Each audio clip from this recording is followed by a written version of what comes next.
내년 중학교 3학년 치를 학생들 치를 2022학년도 대입제도 개편 관련해서 대입제도 개편 공론화위원회가 시민 참여단 조사 결과를 발표했습니다.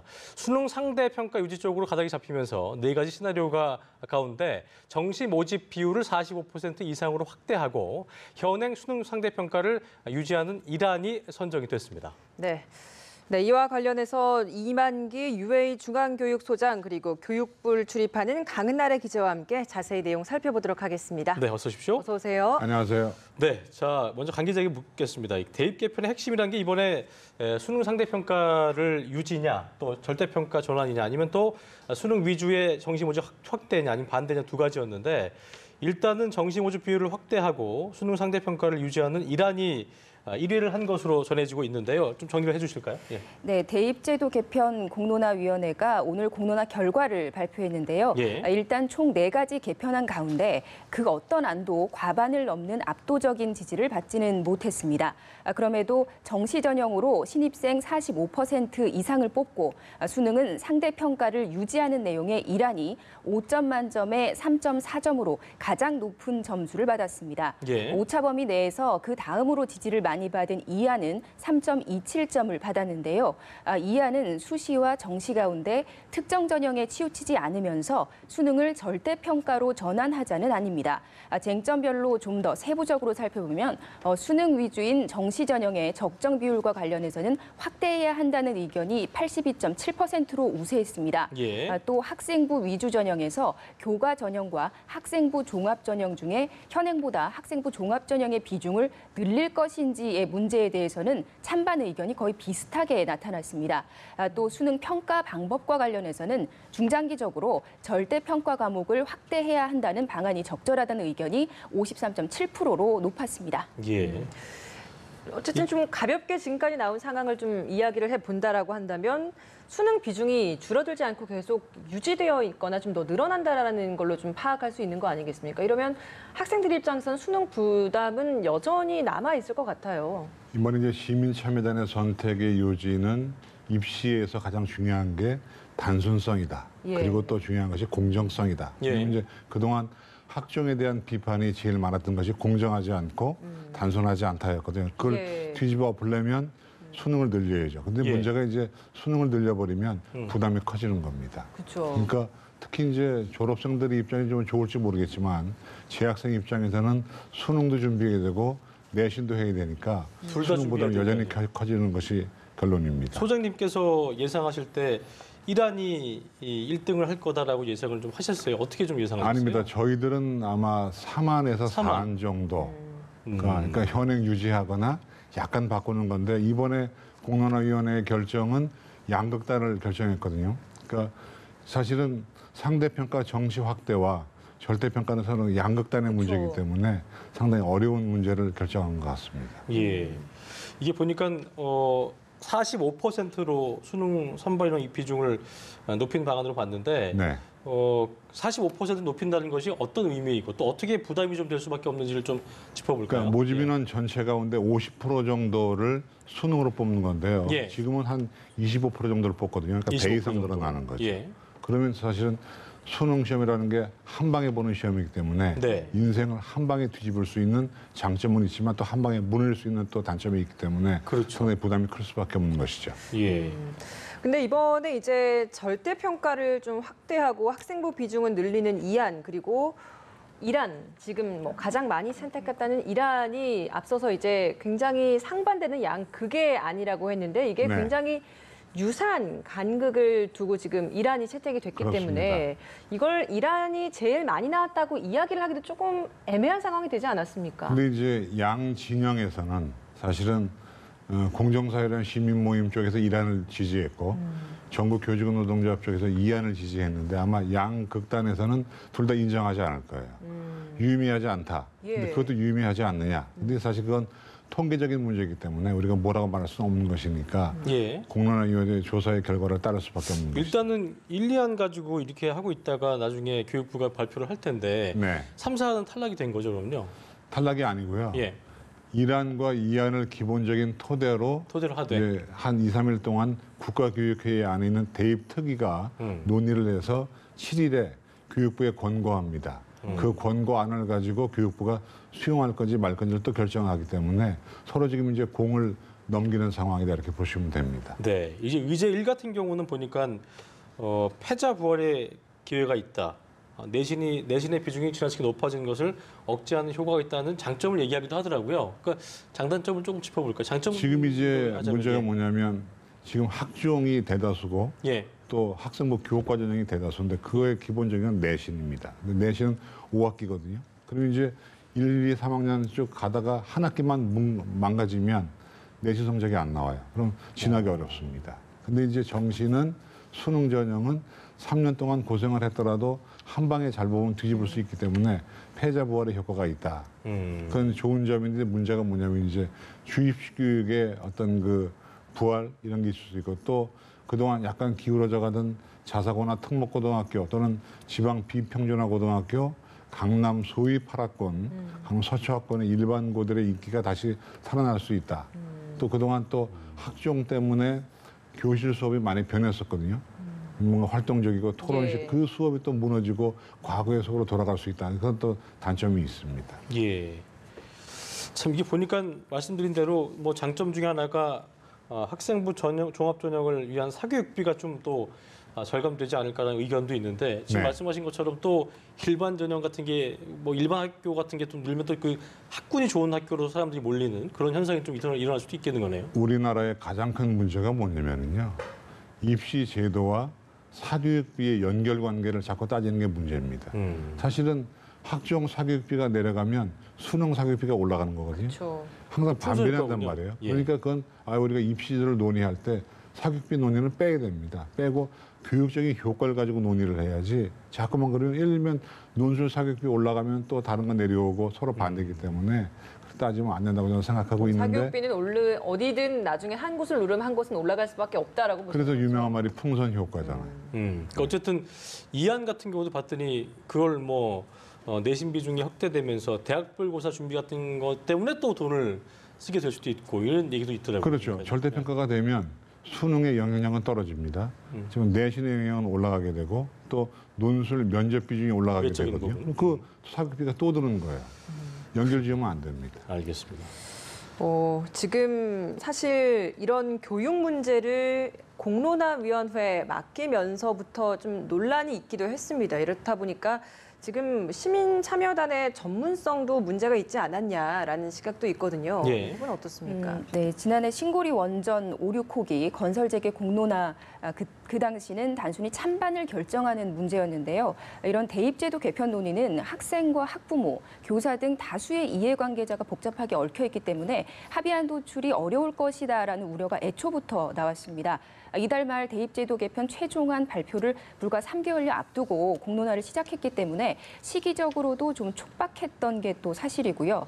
또 수능과 학종의 비율, 또 수능 평가 방법, 수시 정시 통합 여부 같은 이런 쟁점들에 따라서 의견이 첨예하게 엇갈렸습니다. 실제로 이런 여건들 속에서 자료집의 작성 원칙을 두고 공론화 과정 자체에서 공정성 시비에 휘말리기도 했습니다. 공론화 형식에만 치중하다 보니까 의제 연구에는 좀 소홀했던 게 아니냐 이런 비판도 나왔고요.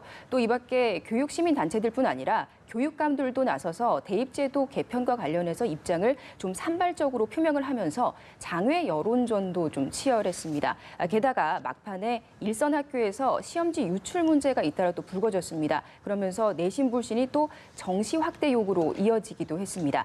특히 가장 많이 이야기가 나왔던 것이 전문성이 없는 시민들에게 대입 개편이라는 고도의 어떤 전문적인 문제와 관련한 결정을 맡길 수 있겠는가 이 질문이 끊임없이 나왔는데요. 이번에 결국은 이란이 가장 큰 지지를 받기는 했지만 4가지 안 중에 결정적인 하나의 안을 도출하는 데는 사실상 실패하면서 시민 참여단의 비전문성 문제가 또다시 도마에 오른 모습입니다. 다만 이와 관련해서 김영란 위원장은 시민 참여단은 전문성이나 지식의 정도에서는 전문가들에 미치지 못했을지 몰라도 우리 국민의 다양성을 그대로 대변하는 집단으로 구성을 했다 이렇게 말을 했고요. 특히 시민 참여형 조사 결과는 민주공화국의 주권자인 시민들이 충분히 경청과 토의를 거쳐서 국가 정책에 대한 의견을 제시한 결과물이다 이렇게 자평을 했습니다. 예, 네. 알겠습니다. 조사 결과를 봤더니만 중장기적으로 현행과 비교해서 절대 평가 과목을 확대해야 한다는 의견이 상대 평가 과목을 확대해야 하는 의견보다 높게 나타났다고 하더라고요. 그래서 앞으로는 절대 평가 과목을 확대하고 수능 비중을 좀 줄인 쪽으로 가닥이 잡혀갈 것인가, 이 부분에 대해서는 어떻게 좀 보고 계세요? 이번에 시민참여단의 결정이 절묘한 것이 네. 현실의 문제를 인식하고 미래지향적인 판단을 했어요. 그러니까 수능 전형을 늘린다고 하는 것은 현실 문제 인식이고 네. 절대평가의 확대는 미래지향적입니다.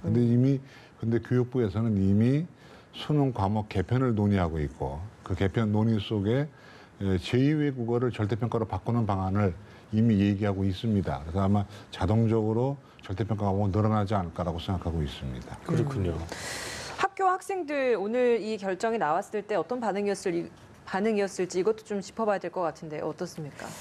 네, 일단 이라는 앞서 설명드린 대로 수능 위주의 정시 비율을 현행 23.8%에서 45% 이상으로 확대하는 게 골자인데요.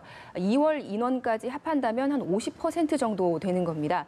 때문에 내신에 좀 자신이 없는 학생들 입장에서는 대입의 문이 좀 더 넓어지는 효과가 기대됩니다. 그래서 현 중3 학생들 같은 경우에 고등학교에 내가 가서 혹시나 내신에서 상대적으로 부족한 평가를 받았을 때 아까 말씀하신 대로 패자부활전을 기대할 수도 있겠다라는 측면에서 일부 반가워하는 모습도 보이고 있습니다. 예. 또 학부모들 사이에서는요, 좀 입시 부담을 좀 줄일 수 있지 않겠느냐 하는 얘기들이 나오는데요. 수시 학생부 종합전형을 준비하기 위해서 그동안 고액의 컨설팅 비용이 좀 들었었는데 이것을 좀 더 줄일 수 있지 않겠나 하는 이런 기대가 나오는 건데요. 다만 이 이란도 압도적인 지지를 받은 건 또 아니기 때문에 교육부의 최종 개편안을 지켜봐야 하는 상황이어서요. 일부에서는 정확히 어떻게 달라진다는 건지 모르겠다, 좀 더 지켜봐야겠다 이런 이야기들도 나옵니다. 뭐 확정된 건 아니겠습니다만 일단 일부 교육 시민단체들 같은 경우는 발표 전부터 결과를 인정하지 네. 못한다, 불복할 거라는 네. 뜻을 밝혔는데 어떤 형식으로 좀 불복하겠다는 그런 입장이었습니까? 그러니까 오늘 발표를 앞두고 막판까지 이제 시민단체들과 교육계에서 논쟁이 치열했습니다. 공론화위원회가 1, 2안에 대한 지지도가 오차 범위 내에서 유의미한 차이를 내지 못하면서 향후 더 치열한 공방이 예상이 되는데요. 진보, 보수 양쪽 교육단체 모두 성명이나 기자회견을 준비하고 있습니다. 일부 진보교육 시민단체에서는 수능 상대평가 유지는 정부의 2015 개정 교육과정과 맞지 않고 이미 정부가 공론화 과정에서 중심을 잃었다고 비판을 하고 있습니다. 예. 반면 보수 성향의 교육단체 측에서는 일단 정시 비율을 45% 이상 높이고 학생 내신이 좋지 않더라도 원하는 대학에 진학할 기회를 제공한다는 측면에서는 일단 환영한다는 입장을 내비쳤는데요. 다만 아까 말씀드린 대로 국가교육회의와 교육부의 최종 결정 과정에서 결론이 어떻게 날지 지금으로서는 모르기 때문에 계속 정시 비율 확대와 수능 상대평가 유지를 계속 촉구할 방침입니다. 예. 뭐 만약에 이제 지금 가장 많은 비중을 차지했다는 이란대로 간다라는 전제 하에 좀 이야기를 해본다면 그렇다면 2022학년도 대입을 준비하는 중학교 3학년 학생들 내신보다는 좀 수능에 더 방점을 두고 준비를 해야 된다 이렇게 보면 되겠습니까? 이렇게 비유하면 좋습니다. 사회가 혼란스러울 때 제일 좋은 건 금을 가지고 있는 거잖아요. 그죠? ESR 그렇게 얘기하죠. 예. 입시도가 혼란스러울 때 제일 좋은 건 국영수를 잘하는 겁니다. 내신이든 수능이든 국영수 도구 과목이 탄탄하면 예. 어떠한 제도의 흔들림에도 그냥 버틸 수 있습니다. 기본적으로 이제 메인이라고 하는 그 주류 과목들, 이 과목들 국영수를 잘하는 것이 중요하다. 그렇습니다. 특히 국어, 영어, 수학은 도구 교과이기 때문에 예. 그걸 잘하면 다른 과목도 잘하게 돼 있거든요. 국영수를 잘하는 것도 중요하긴 하지만 사실 요즘 좀 복잡했던 것이 학생부 종합전형 부분들이 있었기 때문에 다양한 활동을 해야 해서 아이들이 좀 혼란스러웠잖아요. 그게 이제 그런 어느 한쪽으로 부분보다는 정리가 수능을 좀 더 되겠죠. 잘해야 되는 것인가 이 부분에 그러니까 대한 여쭤. 만약에 이란대로 간다고 치면 예. 수능의 위력이 더 커지는 겁니다. 그렇게 되면 이제 그 내신 강화 때문에 한동안 또 특목 자사고 같은 게 좀 인기가 주춤했었는데 다시 이게 회복되는 거 아니에요? 그렇죠? 아까 말씀드렸지만 그런 느낌이 있죠. 왜냐하면 내신 분리했던 고등학교들에 대한 진학률이 다시 높아질 가능성이 있습니다. 그 학교 내에서도 수업 시간에 학생들이 너무 네. 학원에 가서 다 어차피 하면 된다는 생각 때문에 기본적으로 사교육 시장도 커지고 있다 이러다 보면 이제 학교에서 공부도 좀 덜하게 되고 결과적으로 그 교육의 어떤 우리가 참 과정이라고 할까 이런 것들이 좀 훼손될 수 있는 가능성도 있는 거잖아요, 그죠? 그게 이제 가장 염려하는 바죠. 왜냐하면 오늘의 그 결과를 가장 좋아할 분들은 수능 사교육자들이 아마 제일 좋아할 것 같고요. 제일 우울하신 분들이 이제 그동안 교실 수업을 위해서 애썼던 교실 수업 혁신자들 이런 분들이 아마 우울해할 겁니다. 그렇죠. 근데 아마 교육부가 제가 볼 때는 1안과 2안이 워낙 양극단이 아니기 때문에 그 두 개를 조합해서 절묘한 안을 낼 거라고 저는 생각하고 있습니다. 네. 예. 근데 절묘한 안은 아마도 현행 유지 쪽이 크지 않을까 그러면 싶습니다. 3안하고 가까운 겁니까? 그러니까 아마 지금보다 정시가 좀 늘어나고 학생부 교과가 좀 증가가 하면서 논술과 특기자가 주는 애당초에 얼마 전에 그 차관께서 각 대학에 전화했던 정시를 약간 늘려라.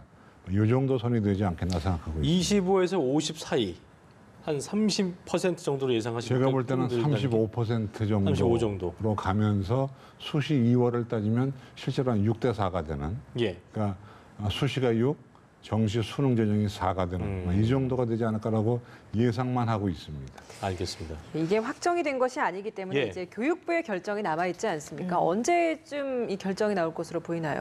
네, 이제 말씀하신 대로 다시 결정권이 공론화위의 상위 기관인 국가교육회의 그리고 교육부로 넘어갔는데요. 예. 공론화위원회는 이번 공론화 결과를 국가교육회의에 제출하게 됩니다. 그러면 국가교육회의는 이 결과를 바탕으로 대입제도 개편 권고안을 만들고요. 7일 날 교육부에 보낼 예정인데요.